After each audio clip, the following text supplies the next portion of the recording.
സൗന്ദര്യം വഴിഞ്ഞൊഴുകുന്ന അമ്മപെങ്ങന്മാരെ, എന്റെ ആരാധ്യൻ. നഗ്ന നേത്രങ്ങളാൽ ദൃശ്യമാവുന്നത് മുഴുവൻ പരമമായ സത്യമായിക്കൊള്ളണമെന്നില്ല.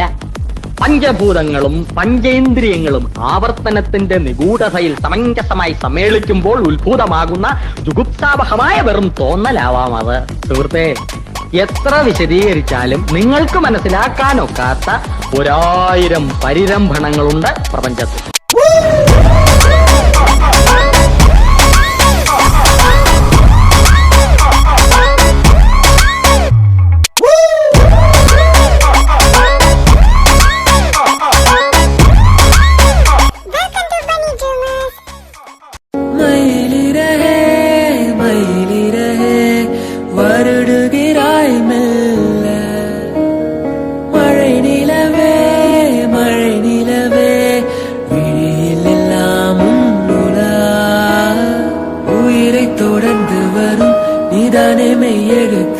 நான் போடும் கையெடுத்து அன்பே, உலகம் மொழியில் வரும் எல்லாமே நேரெடுத்து, காதல் தான் கண்ணெடுத்து அன்பே. மயிலிரே மயிலிரே வருடுகிறாய் மெல்ல, மழை நிலவே மழை நிலவே விழியில் எல்லாம்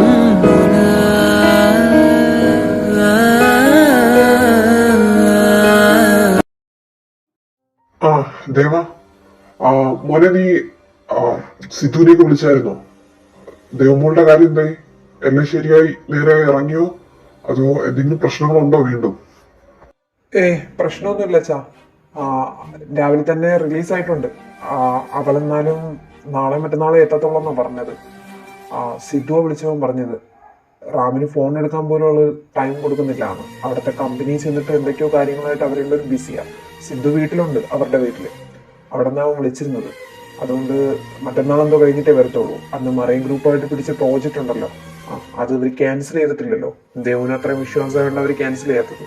അതുമായിട്ട് ബന്ധപ്പെട്ട എന്തൊക്കെയോ കാര്യങ്ങൾ, എന്തൊക്കെയോ പ്രശ്നങ്ങളൊക്കെ ആയിട്ട് കുറച്ച് ട്രാൻസാക്ഷനും അങ്ങനെ പരിപാടിയൊക്കെ ആയിട്ട് കുറച്ച് സംഭവമുണ്ട്. അത് നാളെ ഒരു ദിവസം കൊണ്ട് എല്ലാം സെറ്റ് ചെയ്തിട്ട് മറ്റന്നാളെ എത്തുമെന്നാണ് പറഞ്ഞത്. എത്തുമായിരിക്കും. അച്ഛാ എന്നാ ഞാൻ ഇറങ്ങുക. ഇപ്പൊ തന്നെ ടൈം ഒരുപാടായി. ഇന്ദ്രമോ ഓഫീസ് വരാത്തോണ്ട് തന്നെ ഇപ്പൊ എല്ലാം എന്റെ തലയിലല്ലേ. പിന്നെ അഖിലും അവനോട്ടും ഓക്കെ അല്ല, അതുകൊണ്ട് ഞാൻ അവനോട്ടും വിളിക്കാനും പോയില്ല. ശരി എന്നാ. പിന്നെ വാസുവേട്ടൻ വിളിച്ചായിരുന്നു, ചിലപ്പോൾ വരുമെന്നാ പറഞ്ഞത്. ഇനി എന്തൊക്കെ കാണിച്ചു കൂട്ടുമെന്നോ വന്നിട്ട്. എന്നാ വെച്ചാൽ ഞാൻ ഇറങ്ങുവാണേ. ആടാ ശരി. പിന്നെ നിന്റെ വാസുവേട്ടൻ വന്നിട്ട് ഒന്നും ചെയ്യത്തില്ല, നീ അതൊന്നും പേടിക്കണ്ട. അവൻ മാറിയ അവനേ ഉള്ളു, പഴയ കാലം അല്ലെന്ന് ഓർത്തിരിക്കട്ടെ. നീ പെട്ടെന്ന് ചെല്ലാൻ നോക്ക്, ഓഫീസിലെ കാര്യങ്ങളൊക്കെ പെൻഡിങ് അല്ലേ. ശരി. ഇന്ദ്രമോഹൻ ഓഫീസിൽ പോകുന്നുണ്ടോ? ഇല്ല മുത്തശ്ശ, ഞാൻ ഒരു 2-3 ദിവസം കഴിഞ്ഞിട്ട് പോവാന്ന് വിചാരിച്ചു. അല്ല അങ്ങനെയല്ല, എനിക്ക് ഡോക്ടറെ ഒന്ന് കാണണമായിരുന്നു. അതിനുശേഷം വയറിന് ചെറിയൊരു വേദന. അപ്പോ ഒരു 2 ആഴ്ച കഴിഞ്ഞിട്ട് പോവാന്ന് വിചാരിച്ചു. അച്ഛൻ ഓഫീസിൽ പോവാൻ നിൽക്കണാണോ? ആടാ, ഞാൻ ഓഫീസിൽ പോവാ. വയറിന് നല്ല വേദനയാണെങ്കിലേ കയ്യിരിപ്പോണ്ടല്ലേ. നീ എന്നെ കൊണ്ട് പഴയ പുരാണമൊന്നും വിളമ്പിക്കരുത് ഇന്ദിര. എന്നാലും നീ ഡോക്ടറെ പോയി കാണാൻ നോക്ക്. കിച്ചനെ കൂടെ വിളിച്ചോ, അവൻ വരും. നീ എന്ന് പറഞ്ഞ് നടക്കില്ലേ, അപ്പൊ വരാതിരിക്കത്തില്ല. അല്ല നീ എന്താ വല്ലാതൊന്ന് വേർക്കുന്നേ? എന്താ എന്തെങ്കിലും കള്ളത്തരം കാണിച്ചോ വീണ്ടും? ആ ചെറുക്കനെ വല്ലതും എടുത്തിട്ട് അടിച്ചാടാ? അവ എന്നെ എടുത്തിട്ട് അടിക്കണമെന്ന് നോക്കിയാ മതി. ഞാനൊന്നും ചെയ്തില്ല. അല്ല ഞാൻ അവ എവിടെയും നോക്കുമായിരുന്നു, ഇവിടെ ഒന്നും കാണുന്നില്ല. ഞാൻ കുറെ നേരം കൊണ്ട് തിരക്കി നടക്കുക. ആ ഹോസ്പിറ്റലിൽ പോയി അച്ഛൻ പറഞ്ഞ പോലെ അവനെ കൂടെ വിളിക്കാനും പറഞ്ഞ് നോക്കിക്കൊണ്ട് നടന്നതാ. മുത്തശ്ശ കിച്ചുവിനെ കണ്ടായിരുന്ന? നീ കാശിയുടെ അടുത്ത് കാണും, ഇല്ലെങ്കിൽ അഗീരുടെ അടുത്ത് കാണും.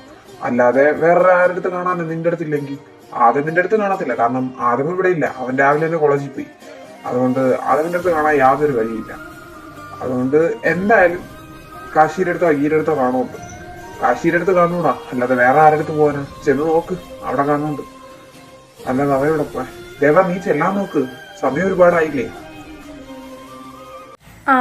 എന്റെ പൊന്നു കാശിയേട്ടാ, നിന്നെ അഖിലിനെ ഈ വീട് മുഴുവൻ തപ്പിയാലും കാണത്തില്ലല്ലോ. നിങ്ങളെന്താ മറ്റേ കുപ്പി തോന്ന ഭൂതം വല്ലതാണോ? എപ്പോൾ നോക്കിയാലും എവിടെയെങ്കിലും ഒക്കെ പോയി ഒളിച്ചിരിക്കുന്നതാണ്. രണ്ടിനെയും കാണത്തില്ല. അല്ല നീ എന്താ ഈ ഗസ്റ്റ് റൂമിൽ? നിന്നെ ഞാൻ റൂം മുഴുവൻ നോക്കിയല്ലോ. എന്നിട്ട് പോട്ടെ, അഖിലിനെ തപ്പി ഈ ഉള്ളാകരാജി കൊട്ടാരം കണക്കുള്ള വീട് മുഴുവൻ ഞാൻ നടന്നു, എന്നിട്ടും കണ്ടില്ല. രാവിലെ തന്നെ ഞാൻ അവനെ തിരക്കിയാ നടന്നത് ഒരു കാര്യം പറയാനായിട്ട്. ആ മണ്ടൻ ഞാൻ പറയണ കാര്യം അറിയാതെ ഇനി ആ ഇന്ദ്രയുടെ മുമ്പേ അങ്ങനെ ചെന്ന് ചാടിക്കഴിഞ്ഞാൽ കഥം ഹോകയും, പിന്നെ പറഞ്ഞിട്ട് കാര്യമില്ല. ആ മണ്ടൻ്റെ കാര്യം പോട്ടെ. അല്ല, നീ എന്തിനാ ഇവിടെ നിൽക്കുന്നേ? ഞാനിവിടെ വന്ന് നിൽക്കുന്നതല്ല, ഞാനിന്നലെ ഇവിടെ അച്ചു കിടന്നേ. നീ എന്തിനാ തിരക്കിയേ? എന്തെങ്കിലും അത്യാവശ്യമായിട്ട് പറയാനായിരുന്നോ? അത്യാവശ്യമായിട്ട് പറയാനുണ്ട്. നിന്റെ മുഖത്ത് എന്താ പറ്റിയേ? നിന്റെ മുഖം എന്താ വല്ലാണ്ടിരിക്കുന്നേ? നിന്റെ കവിളിലെന്താ ഒരു പാട്? എന്താടാ പറ്റിയേ? എന്താ പറ്റിയെന്ന് പറ. എന്താ കാശിയേട്ടാ? അത് മടിച്ചോ? ചോദിച്ചതിന് മറുപടി പറ കാശിയേട്ടാ. അത് മടിച്ചോന്നെ?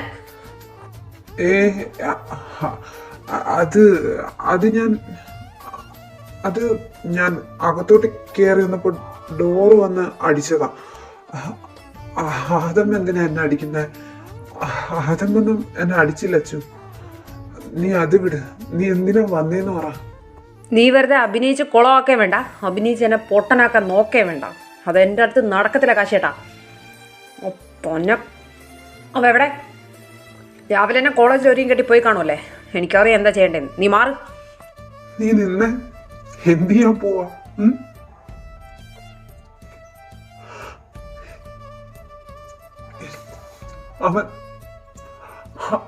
അതുവരെ ഞാൻ ഡിസേർവ് ചെയ്യുന്നില്ല.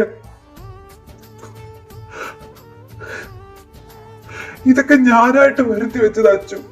നിന്നോട് പോലും പറയാണ്ട് ആദമിനെ ഞാൻ അത്രത്തോളം പറഞ്ഞിട്ടുണ്ട്. ചെറുതൊന്നുമല്ല ഞാൻ പറഞ്ഞത്. അതുകൊണ്ട് അവൻ എന്നെ പറഞ്ഞതോ ഒന്നും അവനെ തല്ലിയ പോലും എനിക്ക് നോക്കത്തില്ല.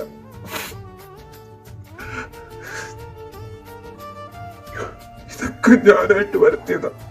അതുകൊണ്ട് നീ പോയി ആദമിനെ തല്ലിയാലോ ഒന്നും ഈ പ്രശ്നം തീരാൻ പോകുന്നില്ല.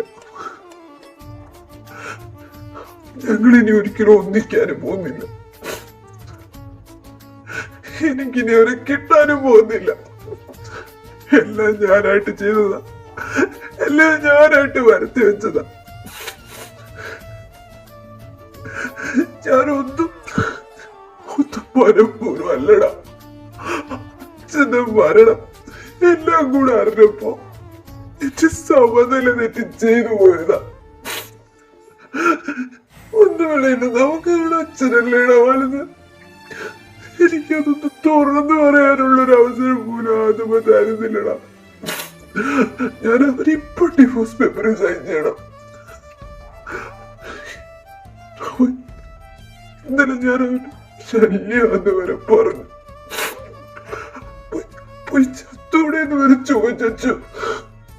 നീ ഒന്നിനും പോണ്ട, അടിക്ക് പോണ്ട, വഴക്കിനും പോണ്ട. ഇതെല്ലാം ഞാനായിട്ട് വരുത്തി വെച്ചത്. വിധി, എല്ലാം വിധിയാടാ. ഞാൻ പണ്ട് പറഞ്ഞതിനും ചെയ്തതിനൊക്കെയാ ഞാൻ ഇന്ന് അനുഭവിക്കുന്നത്. എനിക്ക് ആദമില്ലാതെ പറ്റുന്നില്ല. എനിക്ക് ആദമിനെ ഒത്തിരി ഇഷ്ടമാ. പക്ഷെ ഇല്ല, അവന്റെ സന്തോഷം എനിക്ക് വലുത്. ഞാൻ ഡിവോഴ്സ് പേപ്പർ സൈൻ ചെയ്തിട്ടുണ്ട്. രാവിലെ വൈകിട്ട് വരുമ്പോ റൂമിന്റെ ബെഡിൽ തന്നെ വെച്ചിട്ടുണ്ട്. അതവൻ കാണും. അവൻ ഹാപ്പി ആവുമല്ലോ, അവൻ സന്തോഷമാവുമല്ലോ.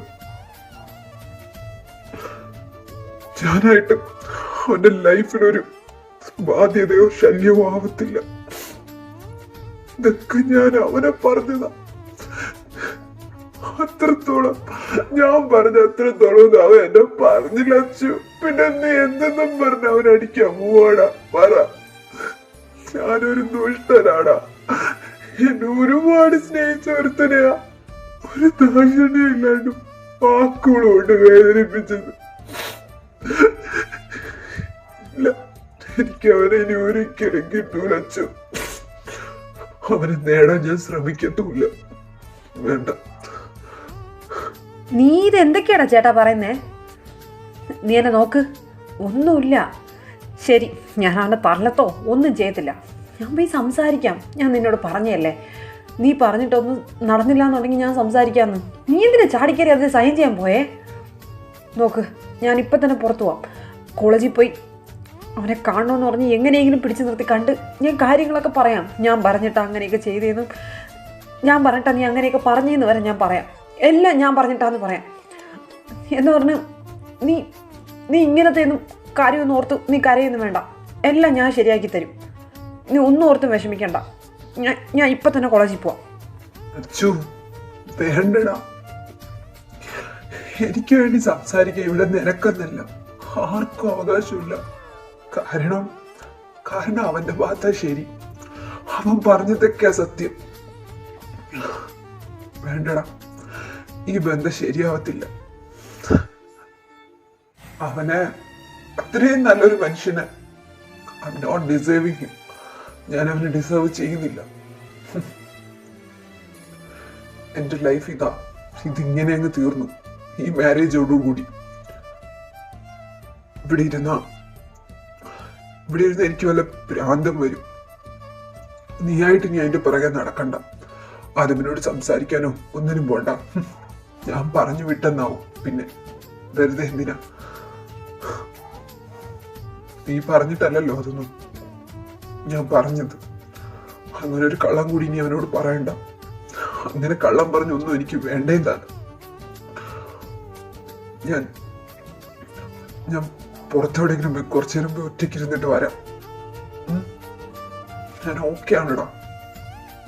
അല്ലെങ്കിലും പതിയെ ആയിക്കോളും അല്ലേ? ശരി എന്നാ. കാശേട്ടാ,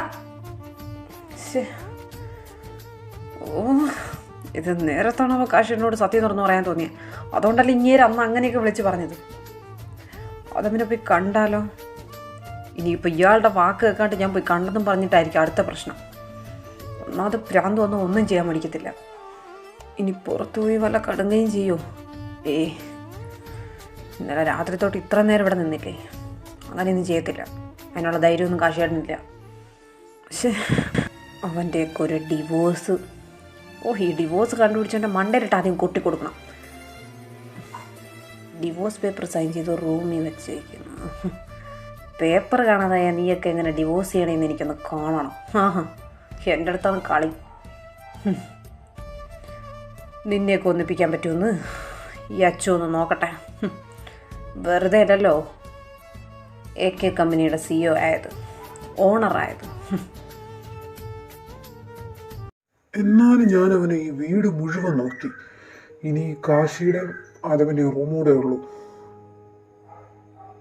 ഇതോ നിൽക്കുന്നു. ഇവിടെ ഒന്നും ആരും ഇല്ലല്ലോ. അച്ചു, അല്ല സോറി, അങ്കിത് എന്ത് ചെയ്യോ ഇവിടെ? അയ്യോ പെട്ടു. ഇന്ദ്ര, അത്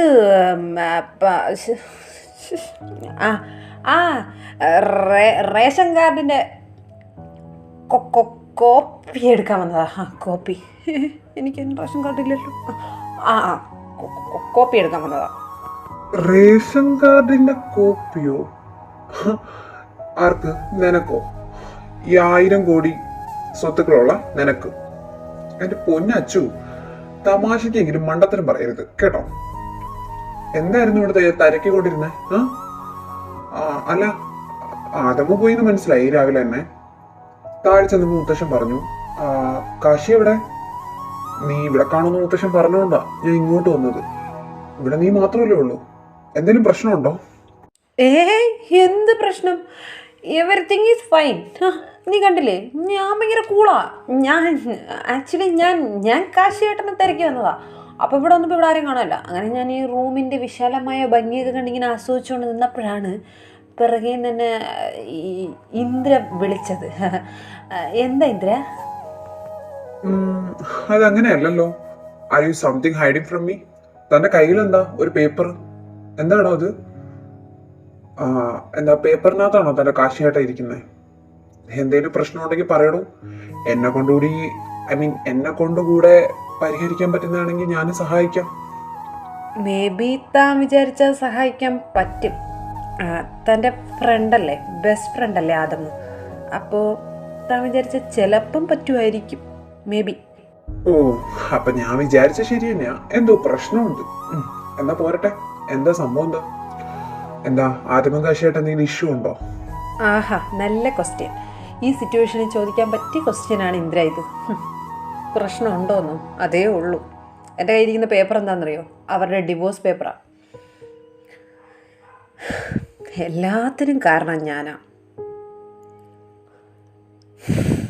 ഇവിടെ വന്ന് ഈ വീട്ടിൽ ഒരാഴ്ച നിൽക്കുന്നത് വരെ കാശിയേട്ടന് ഞാൻ അച്ചുവാണോ കിച്ചുവാണോ എന്ന് പോലും അറിയത്തില്ലായിരുന്നു. കാശിയേട്ടന് പോയിട്ട് എൻ്റെ കൂടെ വന്ന റാമേട്ടന് പോലും ഞാനും കിച്ചുവും മാത്രമേ ഈ രഹസ്യം അറിയത്തുള്ളായിരുന്നു. ഞങ്ങൾ രണ്ടുപേരെ അറിവോട് കൂടിയാണ് ഞങ്ങൾ മാറിയത്.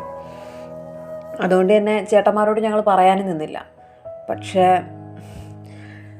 പക്ഷേ അന്നത്തെ സമയത്തിനും അന്നത്തെ എൻ്റെ സിറ്റുവേഷനും ലിസ്റ്റിൽ ആദമിൻ്റെ പേരൂടെ ഉണ്ടായിരുന്നതുകൊണ്ട് എനിക്ക് സംശയിക്കാതിരിക്കാൻ പറ്റാത്തൊരു സിറ്റുവേഷൻ ആയിരുന്നു. സംശയിച്ചേ പറ്റത്തുള്ളൂ. കാരണം എൻ്റെ അവസ്ഥ അതാ.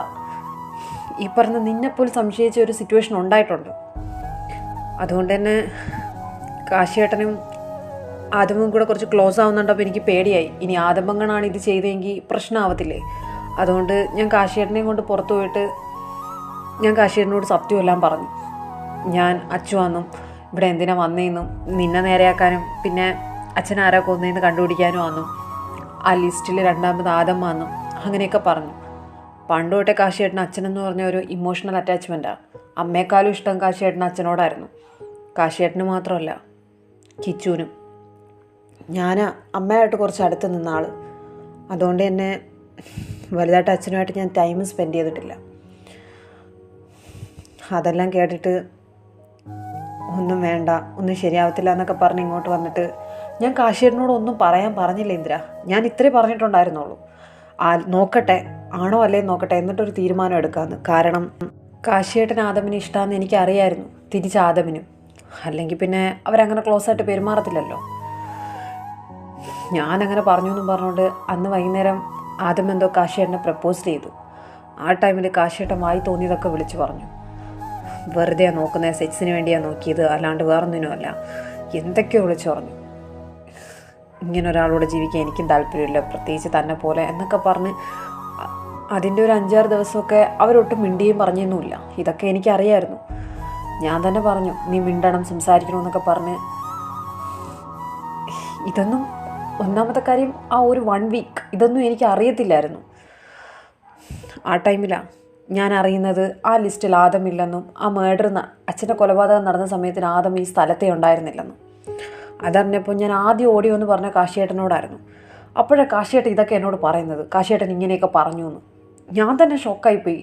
ഞാൻ ഒന്നും പറയരുതെന്ന് പറഞ്ഞതായിരുന്നു.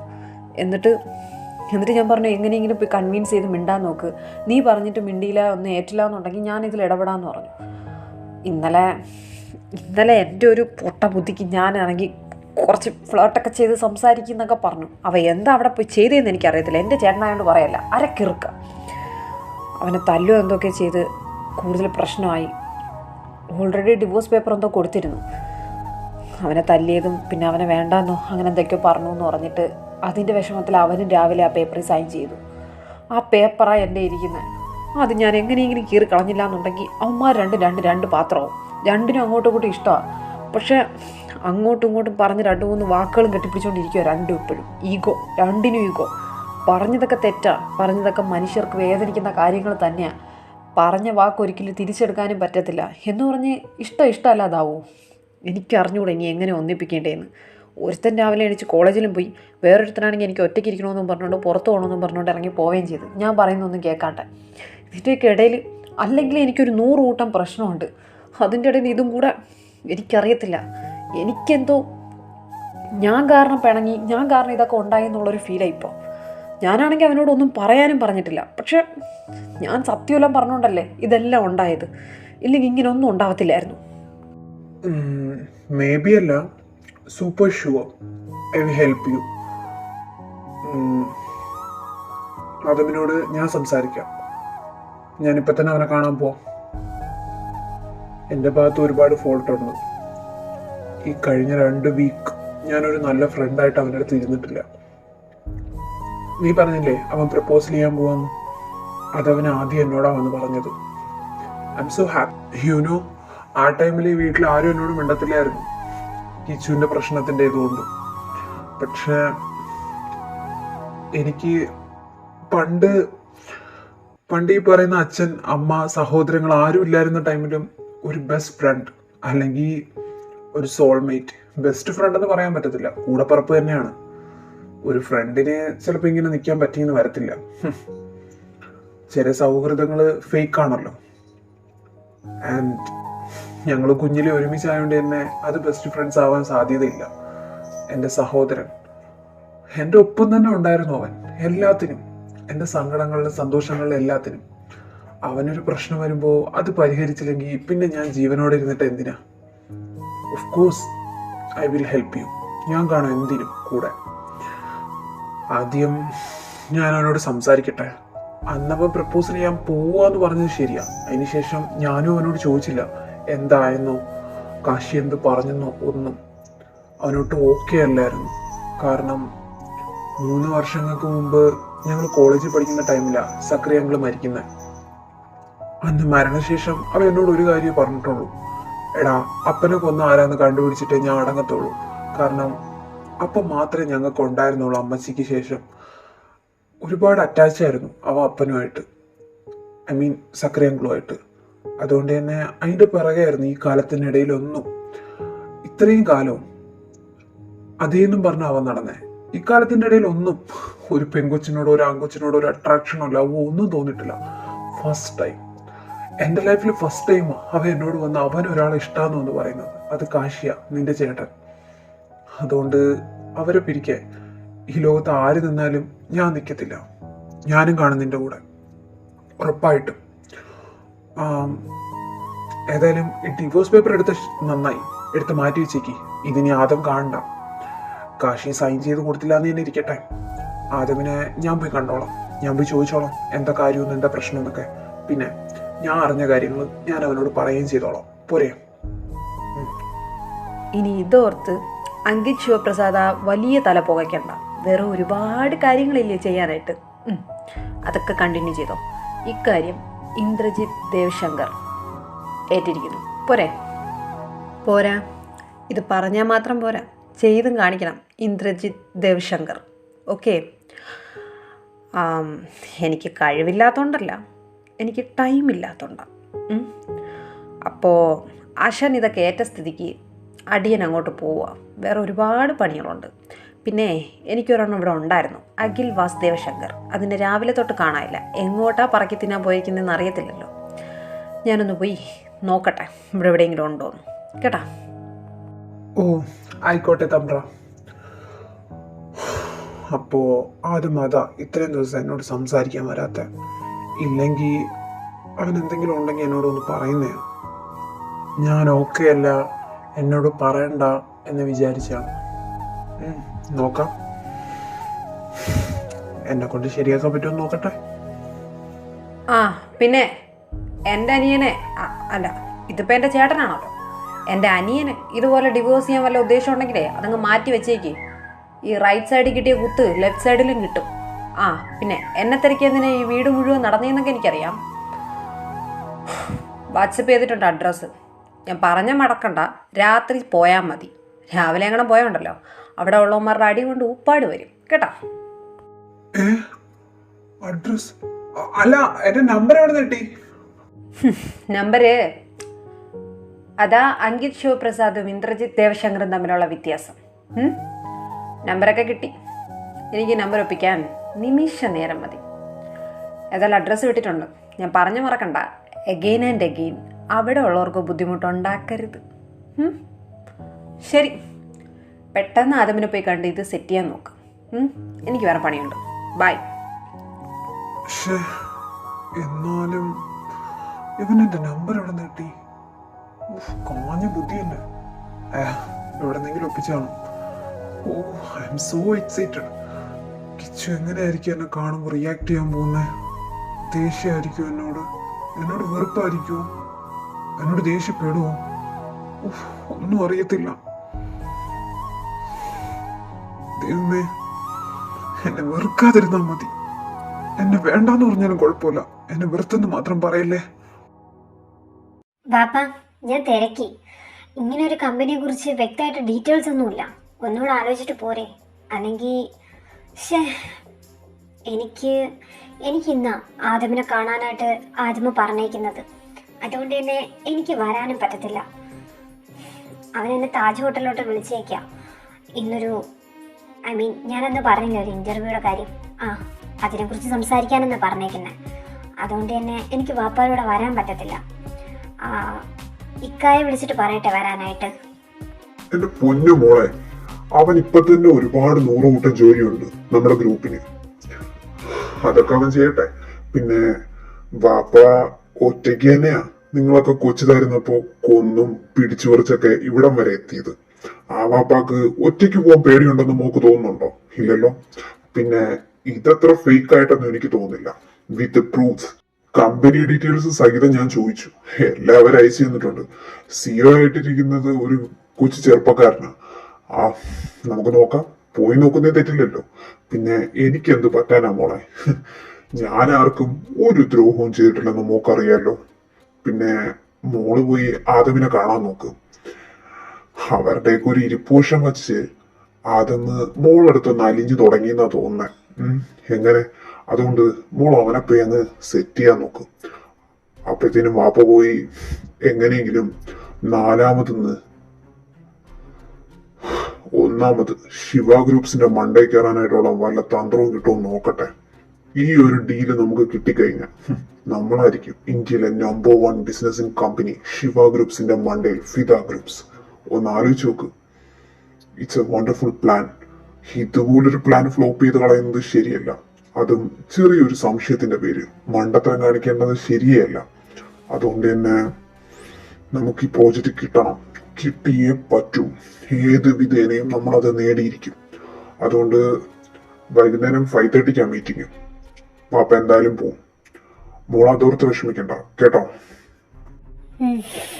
ബാപ്പാക്ക് ഇത്ര കോൺഫിഡൻസ് ആണെങ്കിൽ ഞാനൊന്നും പറയുന്നില്ല. അതിനോ എൻ്റെ വാപ്പച്ചിക്ക് നല്ലതേതാ ചീത്ത ഏതാന്ന് തിരിച്ചറിയാനൊക്കെ അറിയാമെന്ന്. പിന്നെ എന്നാലും ചെറിയൊരു ഡൗട്ട് തോന്നിയോണ്ട് പറഞ്ഞതാ. മേ ബി എൻ്റെ പ്രൊഫഷൻ ഇതായതുകൊണ്ടായിരിക്കാം കാണുന്നതെല്ലാം ഡൗട്ടാ. ശരിയാ പാപ്പ. എത്രയോ നാളുകൾക്ക് ശേഷം ആദ്യം എന്നെ ഒന്ന് ഒറ്റയ്ക്ക് കാണണമെന്നും സംസാരിക്കണമെന്നും പറയുന്നത്. അതിന് ഇൻ്റർവ്യൂവിനെ കുറിച്ചാണെങ്കിലും ഐ എം സോ ഹാപ്പി. നോക്കട്ടെ, എന്തായാലും പോയി നോക്കട്ടെ. ഇങ്ങനെയെങ്കിലും അങ്ങ് കൺവിൻസ് ചെയ്ത് ആ കാശീനെ ഒന്ന് ഡിവോഴ്സ് ആക്കി ഞാനുമായിട്ടൊന്ന് സെറ്റ് ചെയ്യാൻ നോക്കണം. എനിക്കറിയാം ഞാൻ എന്ത് തീരുമാനം എടുത്താലും എൻ്റെ കൂടെ വാപ്പ കാണുമെന്ന്. ഇക്ക ഒരു ശുദ്ധനാ. ഇക്കായെ നോക്കണ്ട. അവനെ നോക്കണ്ടെന്ന് മാത്രമല്ല, അവന്റെ അടുത്ത് പോയി നീ ഒന്നും പറയാതിരിക്കുന്നേ നല്ലതാ. അഖിലുമായിട്ടല്ലേ കമ്പനി. അവനോടെല്ലാം പറഞ്ഞു കൊടുക്കും. അഖില് പോയി വീട്ടിൽ ബാക്കിയുള്ളവരോട്. പിന്നെ അത് മതി പ്ലാൻ എല്ലാം പൊളിയാനായിട്ട്. ആൽവിൻ 2-3 ദിവസമായി വിളിച്ചിട്ട്. വശവശക്കൊന്നുമില്ല. അവിടെ നിന്ന് വിളിക്കാൻ പറ്റിയൊരു സാഹചര്യം ആയിരിക്കത്തില്ല. ഏതായാലും അവന്റെയും കൂടെ ആവശ്യമല്ലേ. അതുകൊണ്ട് അവൻ ഒറ്റത്തില്ല. അത് നമുക്ക് വിശ്വസിക്കാം. സംശയം തോന്നിയാലോ ആദമിനോ മറ്റാർക്കെങ്കിലും. അതുകൊണ്ടായിരിക്കാം വിളിക്കാത്തത്. നോക്കാം. ഇന്ന് ചിലപ്പോൾ വിളിക്കുമായിരിക്കും. 2 ദിവസമായല്ലോ. 2 ദിവസം മുമ്പേ മെസ്സേജ് ഇട്ടിട്ടുണ്ടായിരുന്നു. 2 ദിവസം കഴിഞ്ഞിട്ട് ഞാൻ വിളിക്കാം. ഇവിടെ അതിന് പറ്റിയൊരു സിറ്റുവേഷൻ അല്ല. വിളിക്കാതിരിക്കില്ല. എന്തോ എനിക്ക് ആ ചെറുക്കനെ അങ്ങോട്ട് വിശ്വാസമില്ല. അന്ന് ആ പെങ്കൊച്ചിനെ കൊന്നത് ഓർക്കുന്നുണ്ടോ? ചതി കൊണ്ട് അവനെ നിർമ്മിച്ചേക്കുന്നതെന്ന് പോലെ തോന്നിപ്പോവും. നിഷ്കളങ്കത കൊണ്ട് അവൻ ആൾക്കാരെ മയക്കുന്നതാ. എനിക്ക് തോന്നുന്നില്ല അവൻ നമ്മളോട് പറഞ്ഞേക്ക് സത്യമാണെന്നോ അല്ലെങ്കിൽ അവൻ ഈ കഥയിൽ നല്ലതാണെന്നോ. മേ ബി ആയിരിക്കാം, മേ ബി അല്ലായിരിക്കാം. പക്ഷേ അവനെ പെട്ടെന്ന് അങ്ങനെ കണ്ണുടച്ച് വിശ്വസിക്കാതിരിക്കുന്നതാ വാപ്പ നമുക്ക് നല്ലത്. ഇല്ല മോളെ, അവനെ വിശ്വസിക്കാം. ഇത് അവന്റെയും കൂടെ ആവശ്യമാ. കാളിദാസ് എന്ന് ചേർക്കാൻ അത് അവന്റെ ആവശ്യമാ. നമ്മുടെ ലിസ്റ്റിൽ അങ്ങനെ ഒരു പേരേ ഇല്ല. അതുകൊണ്ട് നമ്മൾ അതോർത്ത് പേടിക്കണ്ട. ഇക്കാര്യത്തിൽ നമ്മളെന്തിന് ടെൻഷൻ ആവണോ? Leave it. എന്നിട്ട് ജെനി ചേച്ചി ഒന്നും പറഞ്ഞില്ലേ? അതെന്താ ഒന്നും പറയാത്തെ? ജെനി ചേച്ചിക്ക് ഇഷ്ടമില്ലെങ്കിൽ പിന്നെ എന്തിനാ ജെനി ചേച്ചി സമ്മതിച്ചേ? അത് ഗുഡ് ക്വസ്റ്റ്യനാ, പക്ഷേ അതിനിവിടെ പ്രസക്തിയില്ല. ഞാൻ എൻ്റെ ലൈഫിൽ അടിച്ചു പൊളിക്കാനുള്ളതെല്ലാം അവരെ വില വെക്കാതെ തന്നെ അടിച്ചു പൊളിച്ച് കഴിഞ്ഞടാ. ഇനിയിപ്പോ അവർ പറയുന്ന ആളെ കേട്ട് ഇന്ന് സെറ്റിൽ ആവാന്ന് വിചാരിച്ചു. ഫസ്റ്റ് ക്ഷണക്കത്തിൽ നിന്ന് നിനക്കാ തരുന്നേ.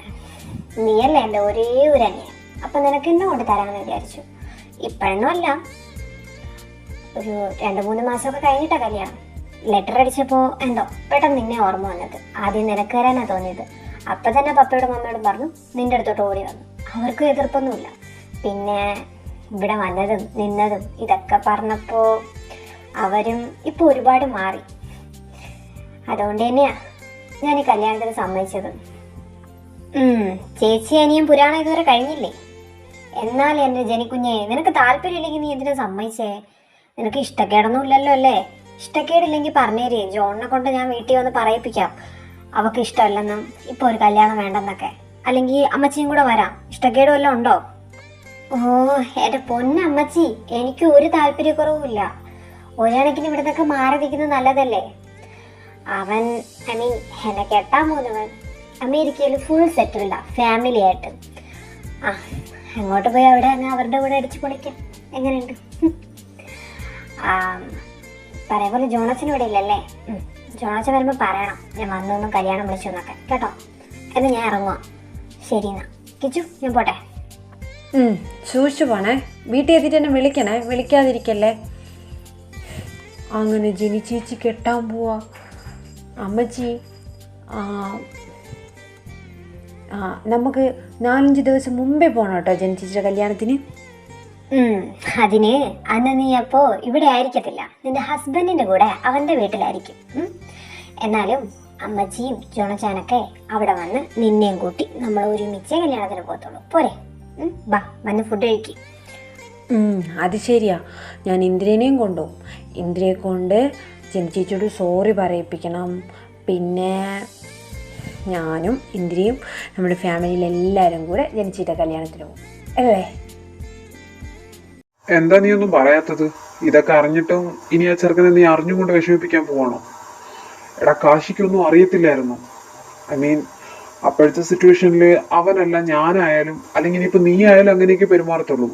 ഇപ്പോ സക്രിയകളുടെ കൊലപാതക ആരാന്നും പറഞ്ഞുകൊണ്ട് നീ തിരക്കി കിടക്കുന്നില്ലേ? അതുപോലെ തന്നെ അവരും, നീയും അവരും തമ്മിൽ ഒരു വ്യത്യാസമില്ല. അവന്റെ സിറ്റുവേഷൻ അനുസരിച്ച് അവൻ അങ്ങനെ പെരുമാറേണ്ടി വന്നു. അത് നീ ആദ്യം അക്സെപ്റ്റ് ചെയ്യാൻ പഠിക്ക്. നീ എന്തോ ഒന്നും മിണ്ടാത്തെ? വല്ലതും പറയ്. ഞാനെന്ത് പറയാനാ? ഇതൊക്കെ അവന് മുമ്പേ എന്നോട് പറഞ്ഞുകൂടായിരുന്നു. ഇല്ലെങ്കിൽ ഇത്രത്തോളം ആവത്തില്ലായിരുന്നല്ലോ പ്രശ്നം. എടാ, അന്ന് അവൻ എന്തൊക്കെ പറഞ്ഞെന്ന് നീ കേട്ടോ? സെക്സിന് വേണ്ടിയാ നിന്നെപ്പോലെ സെക്സ് മാത്രമാണ് നോക്കുന്നേ? എനിക്കറിയത്തില്ല. അതൊന്നും എന്നെക്കൊണ്ട് അക്സെപ്റ്റ് ചെയ്യാൻ പറ്റത്തില്ല. കാരണം ഞാൻ അവനെ അങ്ങനെയല്ല കണ്ടത്. എനിക്കറിയാം അന്ന് അവൻ പറഞ്ഞൊക്കെ വെറുതെയാണ്. അതന്നേ എനിക്ക് മനസ്സിലായ കാര്യമാണ്. അവൻ അങ്ങനെയൊന്നും അല്ലെന്നും എനിക്കറിയാം. അവനെ ഇഷ്ടമെന്നും എനിക്കറിയാം. പക്ഷെ അവൻ എന്തിനു വേണ്ടിയാ പറഞ്ഞതെന്ന് എനിക്കറിയണമെന്നുണ്ടായിരുന്നു. അതിപ്പോൾ അറിഞ്ഞല്ലോ. എടാ, എനിക്കവൻ അത്രയ്ക്ക് ഇഷ്ടമാടാ. പക്ഷേ ഇപ്പോഴത്തെ ഒരു സാഹചര്യത്തിൽ അവനോട് പോയി കൊഞ്ചാനോ കുഴയാനോ പണ്ടത്തെ പോലെ സംസാരിക്കാനോ ഒന്നും പറ്റിയൊരു സിറ്റുവേഷൻ അല്ല ഞാൻ. എനിക്കും അവൻ പറഞ്ഞ പോലെയൊക്കെ തന്നെയാണ്. അവയില്ലാതെ പറ്റത്തില്ല. അവനല്ലാതെ വേറെ ആരും ആ സ്ഥാനത്ത് സങ്കല്പിക്കാൻ പോലും എനിക്ക് പറ്റത്തില്ല. ജീവിക്കുന്നുണ്ടെങ്കിൽ ലൈഫ് ലോങ് അവൻ്റെ കൂടെ തന്നെ ജീവിക്കണമെന്ന് എനിക്കും വാശിയൊക്കെ ഉണ്ട്. പക്ഷെ അവൻ പറഞ്ഞതൊക്കെ ഉണ്ടല്ലോ, അതൊക്കെ ആലോചിച്ച് പിന്നെ ഇന്നലെ കാണിച്ചു കൂട്ടി ഓരോ കോപ്രായങ്ങളൊക്കെ ഉണ്ടാ. എൻ്റെ സമനില തെറ്റിയായിരുന്നു ഞാൻ ഇന്നലെ വീട്ടിൽ വന്നത്. അതൊക്കെ കൂടെ ആയപ്പം എൻ്റെ കയ്യിൽ നിന്ന് പോയിട്ടാണ് ഞാൻ തല്ലിയത്. ശരിയാ, തല്ലിയത് പോട്ടെ. എനിക്കറിഞ്ഞൂടെ, എനിക്ക് എന്നെ തന്നെ കൺട്രോൾ ചെയ്യാൻ പറ്റാതായപ്പോഴാണ് ഞാൻ അങ്ങനെയൊക്കെ പറഞ്ഞത്. എനിക്കറിഞ്ഞൂടെ ഇന്ദ്ര, എനിക്കെന്താ പറ്റുന്നതെന്ന്. നിനക്കറിയോ, ഞാൻ ഒട്ടും എക്സ്പെക്റ്റ് ചെയ്യാത്ത ആളാണ് അച്ഛനെ കൊന്നത്. പപ്പ ഒരു പാവമല്ലായിരുന്നു ഇന്ദ്ര. എന്തിനു വേണ്ടി? സ്വത്തിന് വേണ്ടിയിട്ടോ? എനിക്കൊന്നും അറിഞ്ഞൂടാ. പക്ഷെ അയാൾ ആ ഇബ്രാഹിം ഇന്ന് വൈകുന്നേരത്തിനകത്ത് തീരും. അതുകൊണ്ട് നീ പേടിക്കൊന്നും വേണ്ട. എന്നിട്ട് ഞാൻ അവനോട് പോയി സംസാരിക്കാം. എനിക്ക് പേടിയൊന്നുമില്ല. അല്ല, അത് പോട്ടെ. ഇപ്പൊ നീ സത്യം പറഞ്ഞപ്പോ നിന്റെ മനസ്സിലൊരു ഇതും ഇല്ലല്ലോ. എനിക്ക് അത് മതി. അല്ല നീ ഇത് എന്ത് ഭാവിച്ചാ? നീ എന്താ ആ ഇബ്രാഹിമിനെ കൊല്ലാൻ പോവാണോ? ശരി, ഞാൻ കൊല്ലുന്നില്ല. ഞാൻ പിന്നെ അവനെ എന്ത് ചെയ്യണം നീ പറ. എൻ്റെ അറിവനുസരിച്ച്, അതായത് എൻ്റെ പപ്പ പറഞ്ഞതനുസരിച്ച്, എൻ്റെ പപ്പയ്ക്ക് ശിവങ്കളിനോട് യാതൊരു വൈരാഗ്യവുമില്ല. ശിവങ്കള്, പപ്പ, ദേവച്ചൻ ഇത്രയും പേരും നല്ല കമ്പനിയായിരുന്നു. അക്കാര്യം നിനക്കറിയാമല്ലോ. ഇതിൻ്റെ ഇടയിൽ പ്രശ്നങ്ങൾ ഉണ്ടാക്കിയത് ഇബ്രാഹിം. അതൊക്കെ വ്യക്തമായിട്ട് അറിയാവുന്ന ഒരാൾ പപ്പയായിരുന്നു. പിന്നെ പെട്ടെന്നായിരുന്നു പപ്പയുടെയും ദേവച്ചൻ്റെയും വളർച്ച. ഇതിൻ്റെ ഇടയിൽ എന്തൊക്കെയാണ് സംഭവിച്ചതെന്ന് ഊഹിക്കാന്നുള്ളതേ ഉള്ളൂ. ആ വളർച്ചയിൽ കണ്ണടിയുണ്ട്. ഒരാൾ നശിച്ചാൽ പിന്നെ ഒരാൾ നശിപ്പിച്ചാൽ മതിയല്ലോ എന്നുള്ളൊരു മൈൻഡ് ഉണ്ടല്ലോ. അതുകൊണ്ടാണ് എൻ്റെ പപ്പേനെ കൊന്നത്. അതെനിക്കിപ്പോൾ വ്യക്തമായിട്ടുള്ള കാര്യമാണ്. ഇബ്രാഹിം ആ പപ്പയെ കൊന്നതെന്ന് എനിക്ക് നന്നായിട്ട് ഉറപ്പായി, തെളിവ് സഹിതം. എനിക്കങ്ങനെ പൂജിക്കാനൊന്നും പറ്റൂല ഇന്ദ്ര. എനിക്കെൻ്റെ പപ്പ മാത്രമേ ഉണ്ടായിരുന്നുള്ളൂ. എന്തിനും ഏതിനും എനിക്ക് വേണ്ടി ഒരിടത്ത് സംസാരിക്കാൻ പോലും. അങ്ങനെ ഒരാളെയാ അവ എനിക്ക് ആരും ഇല്ലാതാക്കി കളഞ്ഞത്. ഒരുപക്ഷെ നിന്നെപ്പോലൊരു സുഹൃത്തില്ലായിരുന്നെങ്കിൽ ആ വീട്ടിൽ ഞാൻ ഒറ്റപ്പെട്ടേനെ. അതുകൊണ്ട് ഒരിക്കലും എന്നെ കൊണ്ട് ക്ഷമിക്കാൻ പറ്റത്തില്ല. ഇനി ഞാൻ ക്ഷമിക്കത്തുമില്ല. അവൻ്റെ ചാവ് ഏതായാലും ഉറച്ച കാര്യമാണ്. അവനെ ഞാൻ കൊന്നിരിക്കും. പിന്നെ കാശിയുടെ കാര്യം, ഇന്ന് വരെ നീ ഇതൊക്കെ വന്ന് പറയുന്ന ഈ നിമിഷം വരെ വീട്ടിൽ അച്ചു ആണെന്നുള്ളത് എനിക്കറിയായിരുന്നു. അത് ആൽബി എന്നോട് പറഞ്ഞു. ആൽബിയോട് അച്ചു തന്നെ പറഞ്ഞത് അത് അച്ചു ആണ്. ചെറിയ ഡൗട്ടുണ്ടായിരുന്നു. പിന്നെ ഞാനത് വലിയ കാര്യമായിട്ടെടുത്തില്ല. ഇതിൻ്റെയൊക്കെ ഇടയിൽ അത് ശ്രദ്ധിക്കാനും നേരെ ഉണ്ടായിരുന്നില്ല. പിന്നെ വീട്ടിലുള്ള അച്ചു എന്ന് ആൽബി പറഞ്ഞപ്പോൾ അക്കാര്യം എനിക്ക് ക്ലിയർ ആയതാണ്. പക്ഷെ ഇങ്ങനൊരു കാര്യം ഞാൻ എക്സ്പെക്റ്റ് ചെയ്തില്ല. നീ ഇത് വന്ന് എന്നോട് പറയുന്നവരെ ഒരു പിടിയില്ലായിരുന്നു. എന്താകുമെന്നോ, ലൈഫ് എങ്ങനെ ആവുമെന്നോ, അവനതിൽ സൈൻ ചെയ്യുമെന്നോ, അല്ലെങ്കിൽ അവനെ കളയുമെന്നോ എന്നൊക്കെ ഉണ്ടായിരുന്ന പേടി എനിക്കുണ്ടായിരുന്നു. ബട്ട് നൗ അവർ റിഗ്രറ്റ് ചെയ്യുന്നുണ്ടായിരിക്കാം അന്ന് എന്നോട് അങ്ങനെയൊക്കെ പറഞ്ഞു തോർത്ത്. പക്ഷേ ഇന്നലെ ഞാനും അവനോട് കുറച്ച് കൂടുതലാണ് പറഞ്ഞത്. ഏതായാലും നീ എൻ്റെ കാര്യം ആലോചിച്ച് ടെൻഷൻ അടിക്കണ്ട. ഇബ്രാഹിമിനെ തീർക്കാൻ ഞാൻ ഒരാൾ മതി. അത് നിനക്കറിയാമല്ലോ. അക്കാര്യത്തിൽ കഴിവിൽ ഏറ്റവും പിന്നിലൊന്നുമല്ല ഞാൻ. എൻ്റെ പപ്പയെ കൊന്നവനെ എനിക്ക് തന്നെ കൊല്ലണം. അതെൻ്റെ വാശി തന്നെയാണ്. അതിന് എൻ്റെ കൂടെ നീ പോലും ഉണ്ടാവാൻ പാടില്ല. എൻ്റെ അനിയൻ മാത്രം മതി. ആൽബി മാത്രം. അതിന് ഞങ്ങൾ മക്കൾ മാത്രം മതി. പപ്പയുടെ മക്കൾ. വലിയ ചായൻ പിന്നെ ഇതൊന്നും അറിയണ്ട. പാവമാണ് അവൻ. ഇതൊക്കെ അറിഞ്ഞാൽ അവനെ കൊണ്ട് ചിലപ്പോൾ താങ്ങാൻ പറ്റിയെന്ന് പോലും വരില്ല. എന്നെങ്കിലും പറയും. ഏതായാലും തൽക്കാലം ഇപ്പം അവൻ അതൊന്നും അറിയണ്ട. അപ്പം ഞാൻ പറഞ്ഞു വന്നത് കാശിയുടെ കാര്യം. ഇന്ന് രാത്രി തന്നെ ഞാൻ അവനോട് സംസാരിക്കാം. ഞാനെല്ലാം അറിഞ്ഞെന്നും എനിക്ക് നിന്നോട് യാതൊരു ദേഷ്യമില്ലെന്നും ഡിവോഴ്സിൻ്റെ കാര്യമൊക്കെ ക്യാൻസലാക്കാമെന്നും എല്ലാം പറഞ്ഞ് പഴയതുപോലെ ആവാം. പോരെ? അപ്പം എൻ്റെ ബെസ്റ്റ് ഫ്രണ്ട് എന്നോട് പറയാൻ വന്ന കാര്യമൊക്കെ സക്സസ് ആയ സ്ഥിതിക്ക് ഇന്ന് മതിൽ ചാട റെഡിയാണല്ലോ അല്ലേ? പുല്ലേ, കൈയും കാലും വിറച്ചിട്ട് പാടില്ല. അച്ചുവാണെങ്കിൽ 24 മണിക്കൂർ എന്നെ പേടിപ്പിക്കുക. അവിടെ ഉള്ളവർ നിന്നെ കണ്ട ടെററാ, പ്രശ്നമാ, ആനയാ, ചേനയാന്നൊക്കെ പറഞ്ഞോണ്ട് പറയുന്ന കേട്ടാ തോന്നും അവൻ കിച്ചുവിനെ കൊണ്ടിട്ടേക്കുന്ന പൂജപ്പുര സെന്റർ ചെയ്യില്ലാന്ന്. എനിക്കാണെങ്കിൽ വല്ലാത്ത ടെൻഷനാ. ഏത് റൂമെന്നും പറഞ്ഞു പോവും ഞാൻ, എന്തെന്നും പറഞ്ഞു പോവും. വീട്ടിന്റെ അഡ്രസ്സ് മാത്രം അവൻ തന്നിട്ടുണ്ട്. ഒരു പിടിയില്ല. ഞാൻ വേറൊരു കാര്യം പറയാനും കൂടെയാ വന്നത്. എടാ, ഞാനിന്ന് കിച്ചുവിനോട് എല്ലാം പറയാൻ പോവാം. എനിക്ക് നടന്നതും ഞാൻ അനുഭവിച്ചതും എന്തുകൊണ്ടാണ് ഞാൻ ഇങ്ങനെ ആയതും എന്നെല്ലാം. അത് കഴിഞ്ഞിട്ട് അവ എന്നെ അക്സെപ്റ്റ് ചെയ്യുവാണെങ്കിൽ ചെയ്തോട്ടെ. അതല്ലേ അതിൻ്റെ നല്ലത്. ഇതിനി ഒരു 4ാമതൊരാൾ അറിയണമെങ്കിൽ അത് അവൻ തന്നെയല്ലേ അറിയേണ്ടത്. അവനല്ലേ അത് അറിയാനുള്ള അവകാശവും. ഈ ലോകത്ത് അതറിയാൻ ഇപ്പോൾ ഏക അവകാശം അവൻ മാത്രമേ ഉള്ളടാ. അത് കഴിഞ്ഞ് ബാക്കിയുള്ളവരോട് പറയണോ വേണ്ടേന്ന് നമുക്ക് തീരുമാനിക്കാം. നീ ആദ്യം ചതവൊന്നും പറ്റാതെ ആദ്യം അവിടെ ചെല്ല്. എന്നിട്ട് അവനോട് സംസാരിക്കേ. എനിക്ക് ഉറപ്പാടാ, ഈ ലോകത്ത് ഏറ്റവും കൂടുതൽ നിന്നെ സ്നേഹിക്കുന്ന അവനാ. അവന് നിന്നെ മനസ്സിലാക്കാൻ പറ്റും. ധൈര്യമായിട്ടിരിക്കും.